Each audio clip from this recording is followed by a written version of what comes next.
Yeah. What's the crack? Welcome back to the Irish Voice podcast after, was it a 2 week layoff? Yeah.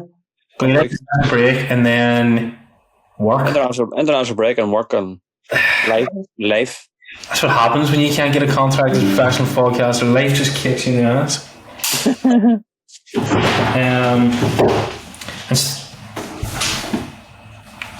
Sorry, I'm just checking my charger there because we're not. Right, so tonight we've got 4 topics. First off, we're going to talk about Manchester United's game against Chelsea, the chaos that was. Yeah. Secondly, yeah, I know. Was it the crowning victory of the Amara era? Mad as that sounds. Is there light at the end of the tunnel now? Is going to be the next one. So we'll have a look at the games to come and Manchester outside of Seth's performance. I want to chat about goalkeepers. That's going to be point 3 because there was a lot of feeling that Lamans was going to come in and be the first choice goalkeeper, and that's the reason he was bought. But by Ender, we've now seen has retained the spot, so I want to have a chat about that. And fourth, we're going to look ahead, as we always do, to the next game, which I believe is Brentford. Early kick-off on Saturday. Nice. First off, thoughts, opinions. What do you think of the Chelsea game? Madness. Madness. Oh, just beautiful chaos because we got the 3 points. That's what I'm going to call it. But you know, it was typical Casemiro, hero and the zero in the one match. Could have cost us. But to be fair, I'll give our defence and the team, the system, the props. It did work in the second half. They managed the game very well. When it was 10v10, I think the goal Chelsea scored was their only shot on target, if I'm not mistaken. Thought it was managed right. Looked a comfortable 2-0 until free header, set piece again, outdoes us, free header. But apart from that, I was sweating a bit. But Lenny Euro, that's beginning to me. Yeah. A couple of times now he has shied out of getting up to head the ball and somebody has put it in over him and he's looked a bit weak in the air. Now I know very little about Lenny Euro before he came to Manchester United, but that is one point that I'm looking at and thinking, you're not up for this when it comes into the box. That's a worry. Also, it was a mistake by Ten Hag. You're seeing out the game, our biggest weakness is set pieces and headers, and he took Maguire off for Euro. Just leave Harry on. You mean Amram?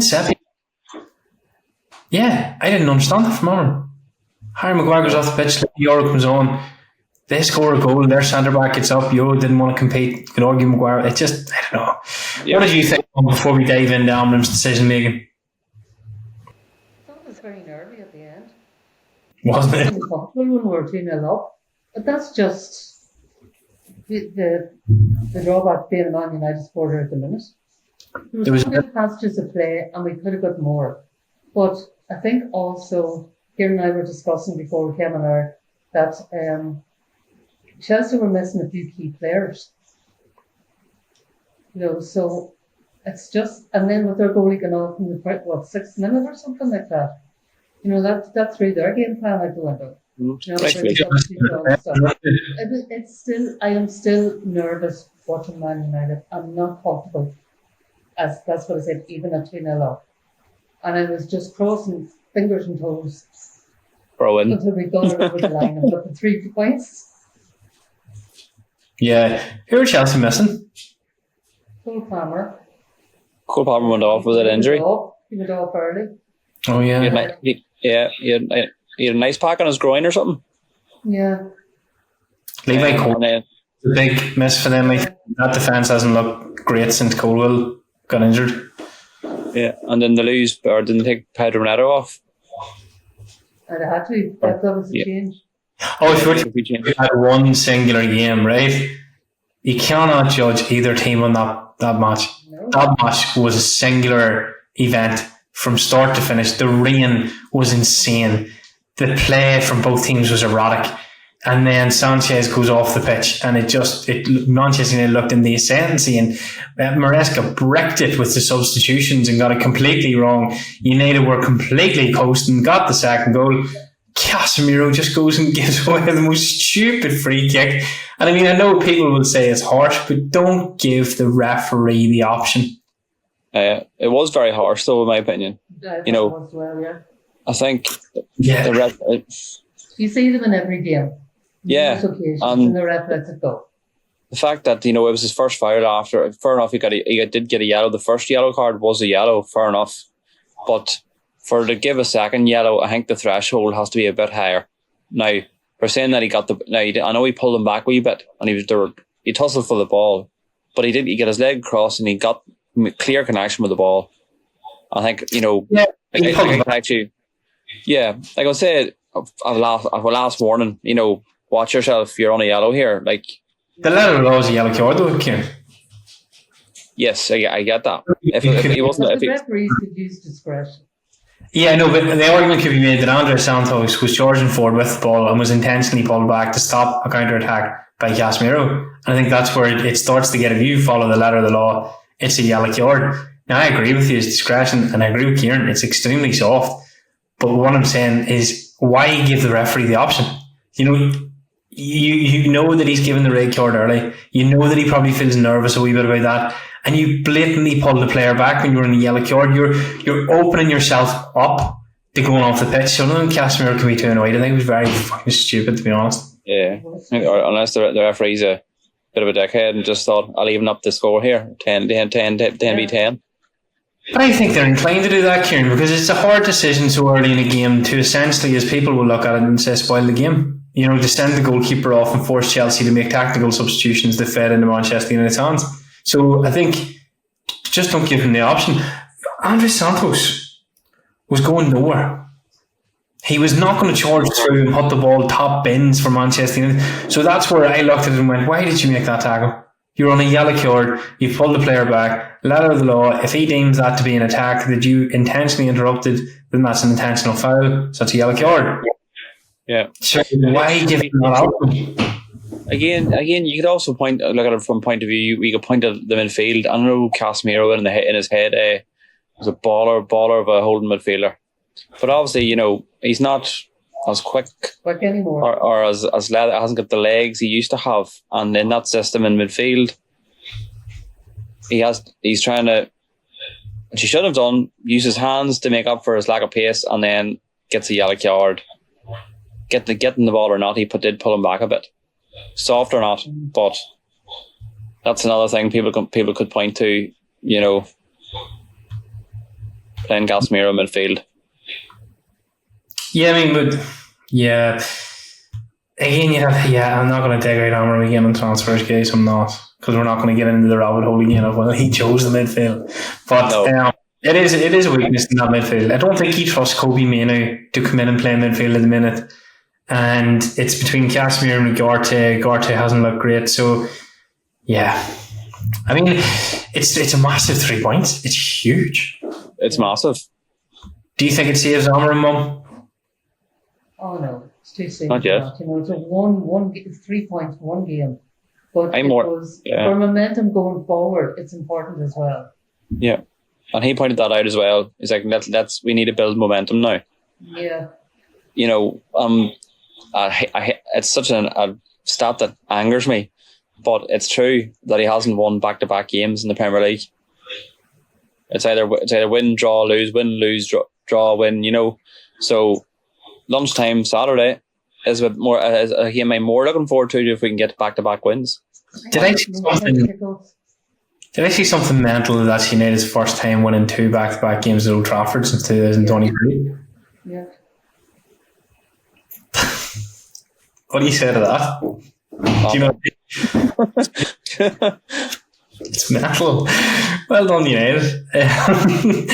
And then he's going for his first back-to-back games now with a match against Brentford.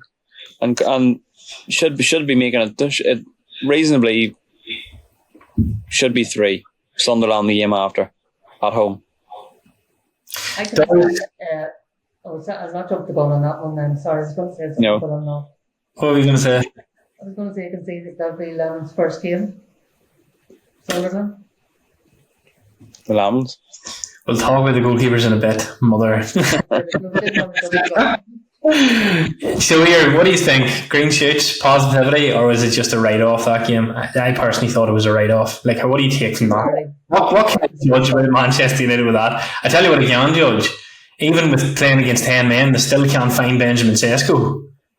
Yeah. It's getting very, very frustrating to watch Ahmed Jallow, Brian Mbumo, Dorgu, and whoever the right back tends to be, Mazrou Dolly, constantly get that wrong. They either play it behind him, or the pass isn't going into him, or they look at him as if, I don't know if I can give you the ball. Just first thing, put it in, take a chance. A bit like Bruno Fernandes did, the one that he got stuck under his feet. But just take the chance, just give him the ball. But you look at the flick on that he made, in that chance he made for Brian Mbumo. That was his flick on. So the guy can't get up and head a ball. Oh, yeah. He's not getting the service. Yeah, it's good hold-up play and stuff. But he's not getting the service. He needs a goal. Yeah. Simple. And I thought, until before Casemiro got sent off, and we were in 2-0 up, cruising, this is the game. Sesko, it's their field, lad. You'll get more chances. 11 against 10.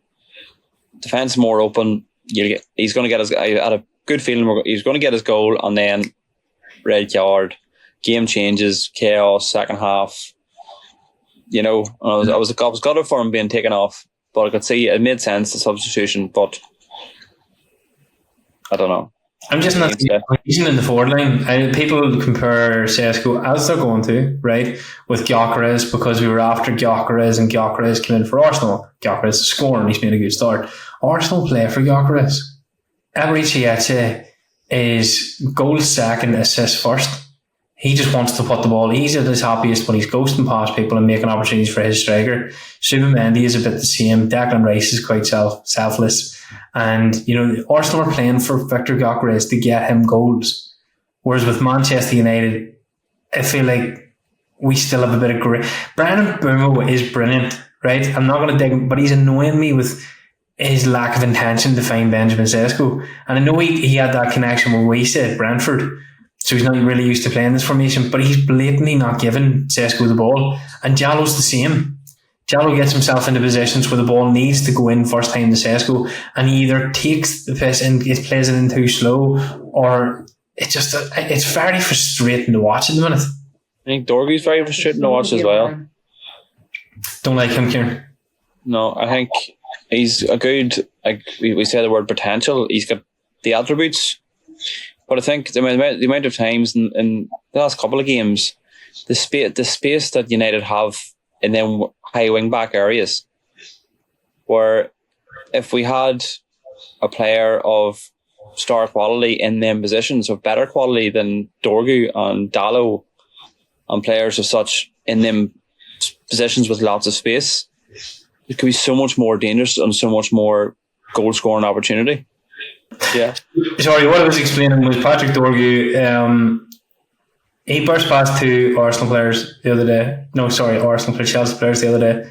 It was a brilliant move. He won the ball. He had a simple 5-yard layoff play to Jallow, and he sold it short. And it was nothing to do with the rain on the pitch or anything like that before people jump in with excuses. It was just a real lapse in concentration. He's just not good enough at the minute. But much similar to a lot of other positions in Manchester United, who else do you play? Can't put the young Paraguayan in, he's not ready. No, he's playing under 21s now, he's playing with. Yeah. And he wasn't great. He still hasn't got the language down, I think, as well. He still doesn't speak English. He's settling in. They're absolutely. We're switched for young players from South America. Some of them can hit the ground running, but the majority of them can't. They say he's homesick. Could be a big thing. And they say he doesn't like the weather. Shock. We're natives and we get it. Yeah. Apparently he's having settling issues. I read that on a Manchester article on the evening news. They were saying that he's having settling issues. The rumours are coming out of the United camp that he's really not settling in Manchester. He doesn't like the climate. There was mentions of the food. He's just not a fan. But anyway, so look, what do we take from the Chelsea game that's positive? I want to have a positive podcast because there's been a lot of negative ones. What's your takeaway? Mum, you're first, right? What is your biggest takeaway in a positive sense from Chelsea? 3 points. Inspirational. I feel inspired. Thanks, Mum.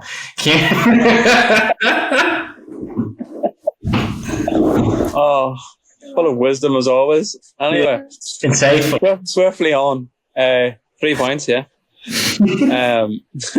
It was 2-1. Your favourite scoreline, Jacqueline, as well. Yeah, got it right, didn't I? I can't You know what? wait when we went 2-1 now because I just look at it and think she's going to be insufferable now. And you know what? And seeing we were texting in the group chat. We were texting the group chat beforehand, and there was a bit of negativity and said, "Or Chelsea's going to work and get slapped." And I was so close to texting, "We're going to win 2-1," and I should have, and I would have like, "I am God." I was like, I win. You'd be exalted for the next Call of the season, but no positives. Despite the horrendous weather as well, made it a bit chaotic as well. You know, on the red cards. I thought first half we were pretty dominant. You know, the keeper doing what he did isn't our fault. It was a rightful red card. Brilliant. It was a good ball of the keeper. Good layoff by Sesko.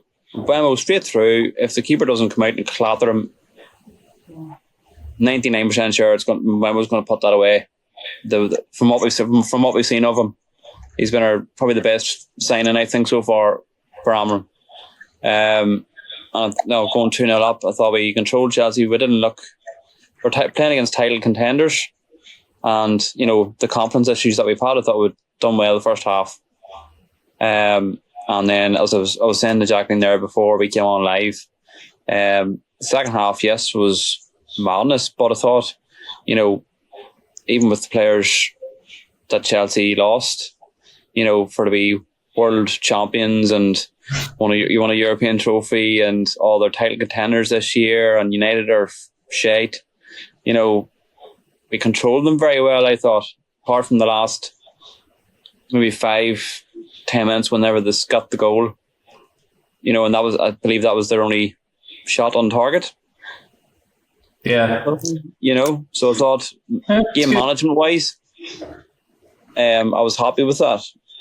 I wasn't as watching behind the sofa kind of vibe when we were 2-0 up. I was like, we're fine until the header going in. So a few positives with game management and the first half in an attacking sense and chances as well. And 3 big points. And I think, you know, the position we're in now with the games against Brentford and Sunderland, not to pin too much hope, because I don't know what United, still not confident what United we're going to get, but it's a good chance to move up the table, and we're only a point off City, is it? And I think we're 2 or 3 points off the top 2. Chelsea, I think we're that. We're not level points with City. Yeah, or a point behind Chelsea, isn't it? Yeah. I mean, when you see that, you wonder why people aren't crying about the Maresca crisis. Surely there is one if Amram got so much stick. Yeah, and Pep's not getting any stick either. Yeah, he's got credit in the back there here. Aye, true. But and this is a massive factor. And Mum and I discussed this before. You're allowed to have a blip at times, right? A dip in form if you are Pep Guardiola.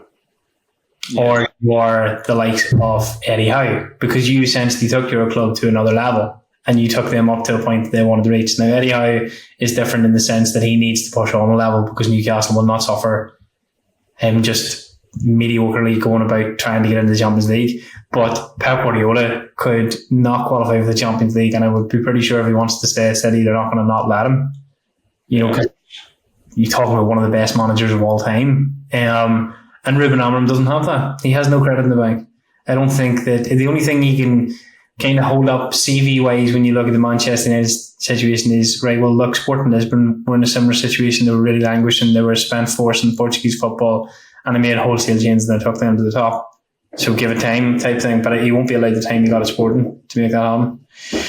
But Mum, you said 3 points. Is there nothing else you found positive about the Chelsea match?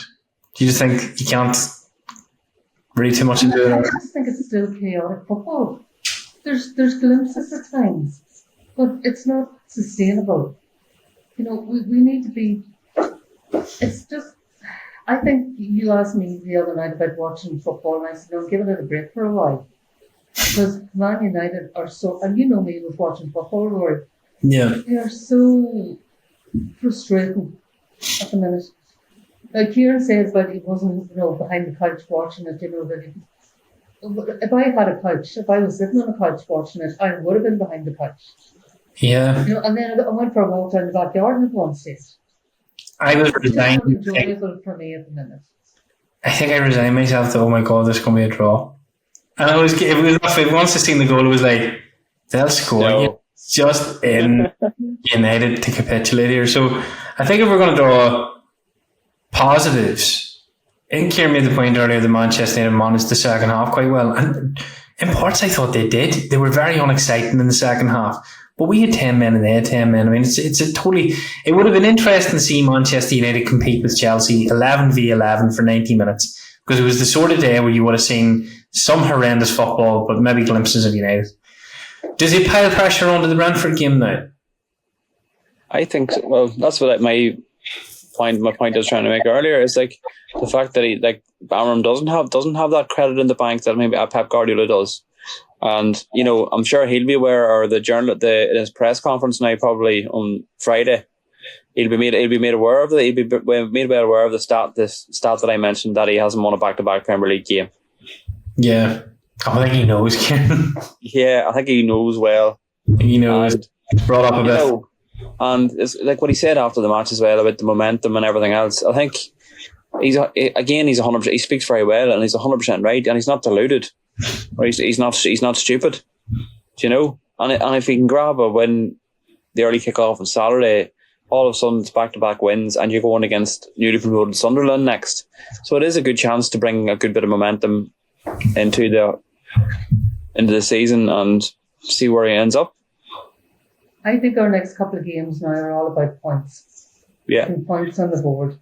Doesn't matter how scrappy it is. If it's a one goal, win and stuff. Doesn't matter. Points. No, it doesn't. It's just to take the pressure off and just win any means possible. I think it's refreshing to see, one of the biggest bugbears I had on Eric Ten Hag was that he was deluded, and that the United fans were trying to talk themselves into believing that Ten Hag could actually be something. Yeah. It's nice to see United manager beat Chelsea and come into a press conference and be like, look, sometimes maybe good, sometimes maybe shit. And then just sort of get on with the press conference and be like, I know it's not where we want to be. I'm not happy with it.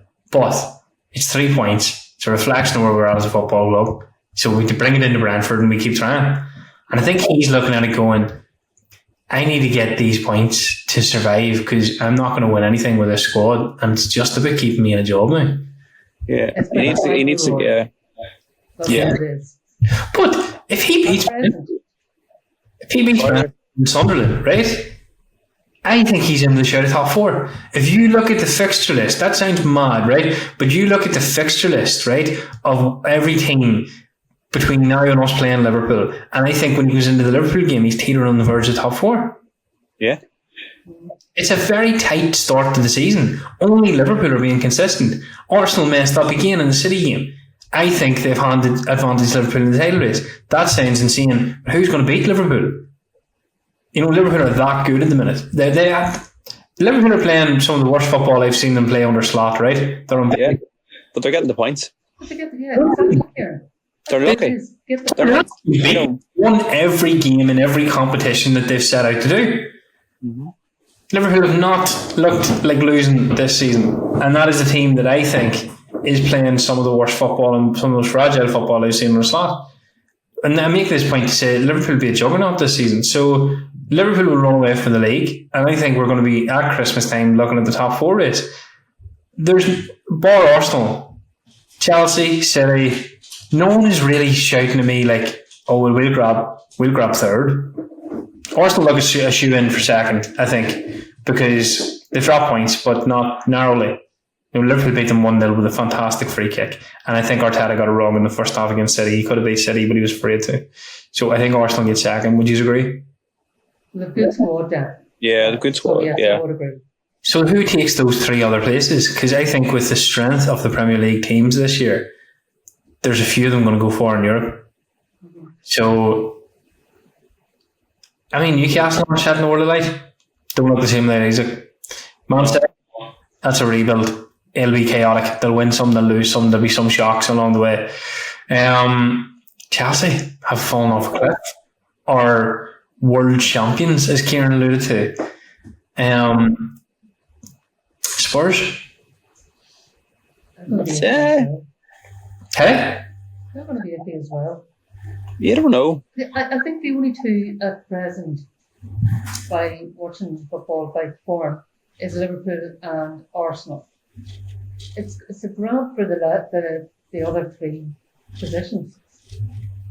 So I mean, you can't say, as I said, Tottenham are like us at the minute. I think there's some good passages of play. Richardson's come into form, but they're leaking goals as well. Yeah. I can't see. I think if we just get ugly points on the board and just hang in there, we're in the chance. Yeah, I think so too. That's I think that's fair. I think United aren't out of the top four race yet. We have started poorly, but if we were to come good, other teams around us still drop points. And you think like United have had statistically the most difficult start to the league in the first 5 games. Yeah, there you go. And I mean, he's done Chelsea now, so right. A topic I wanted to bring up tonight: our goalkeeping situation. Oh, glorious! In hindsight, shit show. Sorry, go on.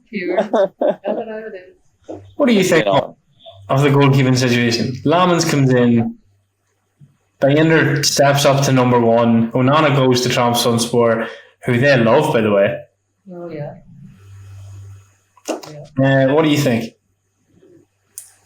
It's a department that is not our strength at the minute. And there's talk about French goalkeeper. As for AC Milan? Yes. Yeah. Yes. They're going to go. They're going to go for him in January. Mannion, is it?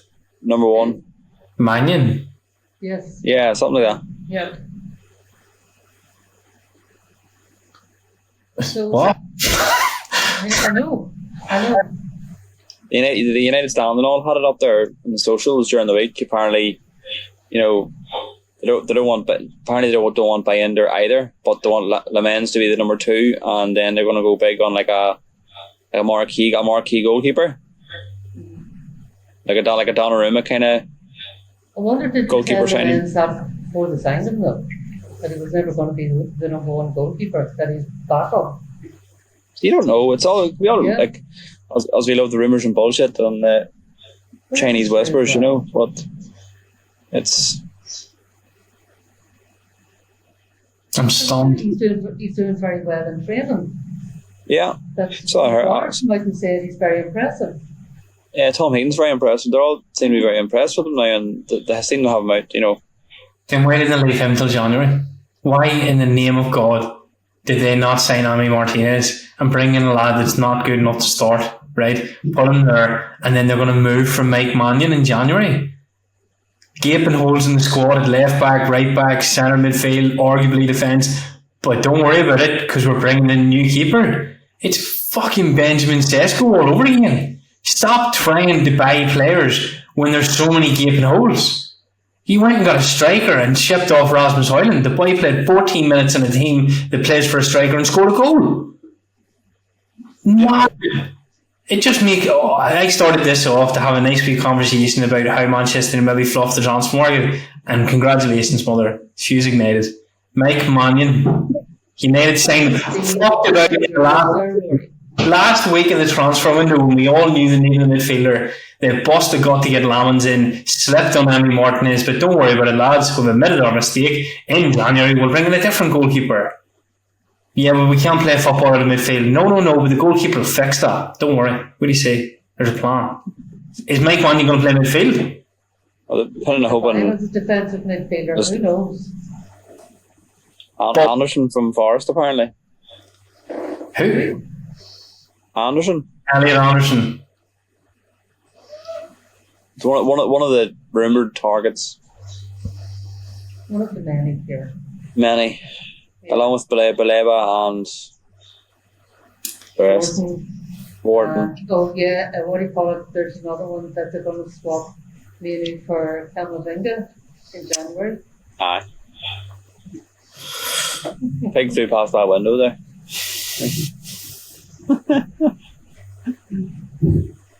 Ray looks sad. Not impressed for it. No. Who comes up with this crap? Media. Why would Camavinga come to United? Because it's United. Camavinga's a young player with aspirations. Friends with Euro. You're trying to annoy me. You're trying. And that's the season. Camavinga, right, one of the most coveted young holding midfielders in all of Europe, is coming to Manchester United because he's friends with Lenny Euro. Yeah. When you say this stuff, do alarm bells go up in your head? Huh? Like, does your bullshit or not start ringing and going, even saying that, it doesn't make, like, when you say it out loud, right, does it not click in your head and you're going, no? You can see Camavinga at the end. Yeah. Seriously. From the bright lights of Madrid. Regular for Real Madrid, is he? Pardon? He's not a regular for Real Madrid. This is this thing that I talked about in the summer where Manchester United fans have an inherent sense of arrogance and a delusion about them. Real Madrid are 2 leagues above us in terms of world football at the minute, okay? Camavinga plays for France and Real Madrid. He is not going to lower himself at his age by coming in and playing for Manchester United. If Camavinga's agent puts him on the transfer market, teams will break the door down to bring him in. He is not going to play for the 15th best team in Manchester who are looking like an absolute shit show up until the Chelsea game. Not a chance. Manchester United are not at the level where they can bring in a Name me the last Camavinga-esque signing the Manchester United mid-month. You're going from Manuel Ugarte, a finished Casemiro, right? A Wolves lad, a lad that came in from Brentford, but you're signing Camavinga from Real Madrid? Well, we got Euro, didn't we? From where? But no, that's not my point. From where Real Madrid wanted him. Real Madrid He was won. on to go to Real Madrid, and he came to us. He didn't play for Real Madrid, okay? He knew he wouldn't start, and he came in to play for Manchester United. Where does Camavinga play at the minute? On the bench. Where does he play? He's a defensive midfielder, isn't he? He is. Okay? For Real Madrid. But he doesn't get picked for Real Madrid. That's my point. So listen to what I'm saying, okay? No, you listen for a change to what I'm saying, right? And here's my logic, okay? Kobe Minu wants to play in the World Cup. Camavinga wants to play. Kobe Manu start for Real Madrid? Huh?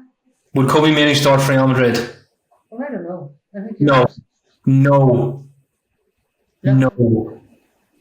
That's just the logic that I'm. Who are you dropping between Tchouaméni, Jude Bellingham, and Federico Valverde to put Kobe Manu on them? Right. Go, answer me that. I suppose it's the one. So what are we doing? Substitute. We'll take Camavinga, you take Kobe Manu, who wants to play in the World Cup. Yeah, we're going to win. Because just let logic take hold of your ramblings sometime, right? logic is very boring. Real what you're saying is horseshit. Logic, it isn't fun. No. But this is the time. You're Camavinga, right? And you're playing for Real Madrid, and you decide you want to change football clubs, and you pick United. But you're missing my point. My logical point. Right? You only to find what Uh-huh. Camavinga is not playing at present for Real Madrid. He's a Real Madrid player, but he can't get into the first team on a regular basis.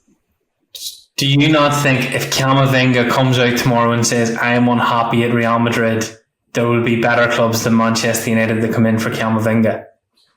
That's my point to you. When's the last marquee signing where Manchester United beat all the odds to get a football player?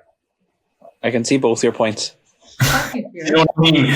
What I'm saying is Camavinga, if he decides to leave Madrid, is not coming to Manchester United. He's above him. Camavinga, right? Manchester United. One of the best young potential midfielders in the world, right? Manchester United. We're not at the level to sign Camavinga. No, not even close to it. He'll end up with one of the better teams across Europe. You know, maybe we don't need him. Right, we'll digress enough, Rory. Go on to your next point. You digress. Nonsense. Fucking Toby Manu is going to come on and play over Federico Valverde for Madrid. What the fuck are you talking about? He's been mentioned too. He's been mentioned. Clean up. Oh, midfielders in the world. He's one of the best players in the fucking world. He is one of the elite footballers in Europe. Okay? Stop. I'm just telling you what I read. Stop reading it then. Okay. I need a breather. See what you've done to your son, Jacqueline. Oh, yeah. Right. A lot of that needs cut out. Don't be mentioning Valverde to United again to me. Don't even bring up. Don't see if he plays for Real Madrid. Don't bring up United. Okay, if it's a top team in Europe, just we're not going there. Okay, right. We can dream. Back in the room stuff, right? He's forgot to dream. That's what he's forgot how to dream. No, that's not dreaming. That's delusion. That's what delusional people call outlandishly bullshit statements like Federico Valverde could be in a United top. United top. What the fuck did I just hear? That's the count's on this shoulder and Big Bird's on the other shoulder. That is honestly sending the occupational health people out to check her for Alzheimer's. Swear to fuck. That is literally the next thing I'm doing is send an email to the dementia ward and be like, can you check my mother, please? She's talking Valverde to United. She's clearly lost her shit. Yeah, we'll see. Okay, so credible rumours then, Mother, for goalkeepers. You're thinking Mike Mannion could come into Manchester United. If it happens, not happy. Should have just sorted it all in the summer and not gone for this Lamans kid. Do you think we'll see him make his debut soon? Well, I said that. I think there's a possibility the Sunderland game. You think so? Well, yeah, I do. Yeah, well, we've seen, like, before Onana left, to your point, Zachary, like, we did see him, like, rotate the two goalkeepers. Yeah. By Ender and Onana. Now, he didn't know, he probably did, because he didn't trust either of them. And he was big on switching the two of them. Like, nobody was nailed down to be that. And he did come out and say that they will compete for the starting position. Yeah. You know, so I think it's more of a case of depends on when we see whenever we see the team sheet an hour before kick-off, who's going to be the goalkeeper on that day. And Whoever Ender is blowing it out of the water. He's not. No, he's still making mistakes. I don't think he would take the Sunderland game lightly. You can't afford to take any game like no, you can't. But I think it's an ideal game for Lamans to play at Old Trafford against one of the lesser teams. On paper. You see, they'd probably beat us 3-0, would you say? I don't think that. That's what I think. It makes total sense. Be interesting to see if it actually happens. It makes sense. Yeah. Yes. Goalkeepers, moving on from our goalkeepers, the Brentford game, and looking forward to Manchester United's next match. Kieran says we play early on Saturday. We don't traditionally enjoy an early kickoff. No, we don't. I don't like them at all. No. Especially away from home. Yeah, and we're debuting the third kit, the black kit. Yeah. Brentford were against Fulham though, folks. Yeah, they were. Brentford really surprisingly, I thought Brentford would have beat Fulham now, to be honest, but yeah, they're not looking the same team as last year, Kieran. We have to remember that Brentford lost both their forwards in the summer. And the captain. Yeah, and they've gone to a very 90s-esque style under Keith Andrews of just lumping the ball with the long throws and hoping that somebody can get in the end of them, which will suit them down to the ground against United because we can't defend set pieces. So yeah, 4-0 Brentford. like the last time we did. I sat and watched the Fulham, and what they did throughout the match was put the ball right on top of the goalkeeper from throw-ins. No. Oh God! Right. A big Harry has to play. United should beat Brentford comfortably. I think if United have a bit of confidence in the Chelsea game and they go in and they play their football and they get a goal early on, they should be fine. Scoring the goal early on is massive. I think United need to score in the first 20 minutes, otherwise we're in for a long day. Yeah, I think that's That made a difference in the Chelsea game. Everybody left. Okay, you could see it straight away when the first goal went in. It's like, we actually scored from open play. We can score. You know, I forgot how this feels. Yeah. You know, it's kind of like, you know, all the stats look very encouraging. I think that's, you know, if you've seen in the news and stuff, but Jim Ratcliffe like keeping a closer eye on training sessions and matches and being close to the club to see what is going on a day-to-day basis and what they're doing in training, and you know, all the figures that are the stats and the data, keeping a close eye on everything. But I think that's one thing that is, compared to last season 4, is the attacking numbers. Like they expect, like, you know, it's not going in the net unfortunately as much. Yeah, and you think logic tells you it will come. Well, we're hoping it does. It's early. I know it's early. It's a bit early, but you know, sooner or later it should, in theory, logically, start going in more often. The more confident we get, and the more chemistry that's built with the additions to the team and the manager. Yeah, and that front three here, I totally agree with you. But that front three, this is our first season playing together. This is our first season at Man United. You know, so it will take a bit of time to gel. But I agree with you, Laurie, that our wide players have to make the difference as well. Benjamin Sesko is 6'4". You can't miss the lad.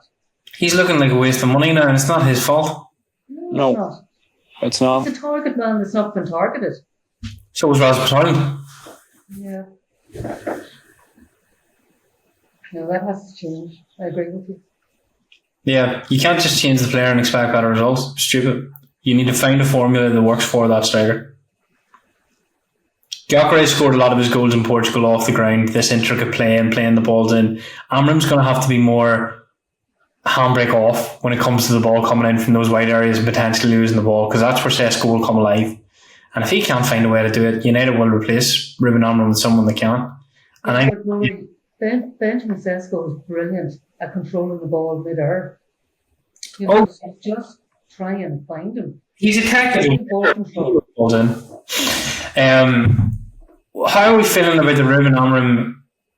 Just as a final point before we get into the Brentford predictions, how are we feeling about the Ruben Amram Tamra at the minute? Do we think it is Amram now? Amram's here to stay, or do we still think rocky ground could potentially go in the next couple of months?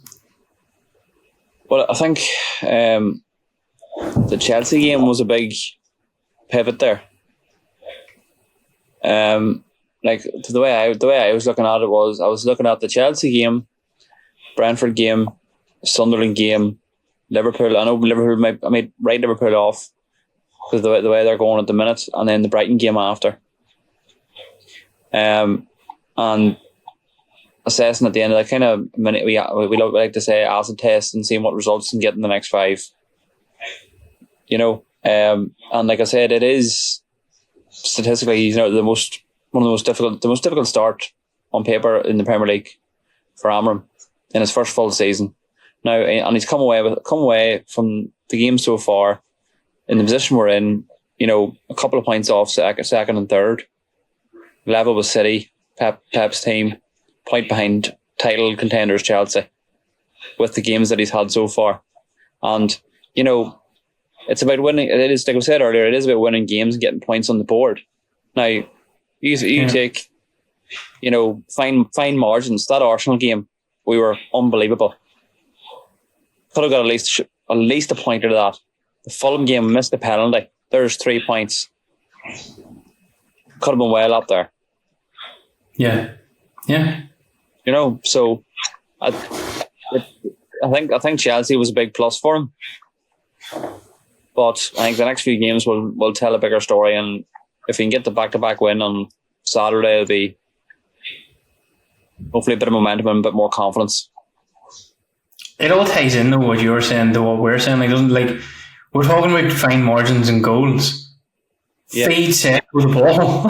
Yeah, it's well, not. I agree. Find a way to get this ball scoring, and there could be 20, 25 goals in him a season, and then he could build him that maybe to the 30 mark. I do think there's a baller in there, but if you're not going to play with him, you're going to get beat by these fine margins because of, Cunha and Mbeumo should have been bought to feed Sesko. If this was the overarching plan, and United just didn't brick themselves over Rasmus Højlund's start to the season, right? Then I think Cunha and Mbeumo need to get a couple of assists in the next few games. I think so. Well, I know Cunha, we've missing Cunha and Mount the last couple of games, so it's kind of like stop-start. But I think I would like to think if they build a rhythm with Cunha and Mbeumo and Sesko, I think with Ahmad and Mount and all fit is keeping fit. Shaw seems to be keeping fit. There should be no reason why they shouldn't be providing so much better, more service in the Sesko. I think that needs to be a point made in training. And Sesko, he's a big unit of a lad. Demand it yourself. Open your mouth in training. Open your mouth in the pitch. Call players out. Call Dorgu out. Get the fucking ball to me. Yeah, but then Kieran, that's what Rasmus Højlund did, and they yapped Rasmus Højlund out of the club. The Portuguese lads fell out with Rasmus Højlund because they thought he was too arrogant and blah blah blah. So you're damned if you do and you're damned if you don't.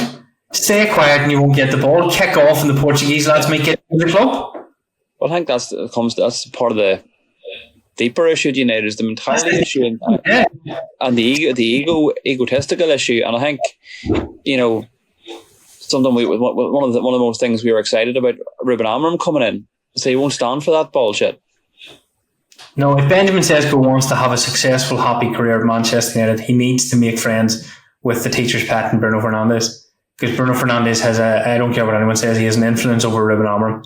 There's a kinsman country fellowship thing going on there where they seem joined at the hip at the minute. Frustratingly, because I still don't think Bruno fits. But look, here we go. Score predictions for Brentford. Can you guess your number? We'll go to you first. Me? Yeah. 3-0. Oh, you think United beat Brentford 3-0? The Brentford or United? Sesko will get his first goal. Big shout, mother. Kieran? Big confident. 2-1. I'm only joking. It's going to be 2-1. I think it's going to be 2-1.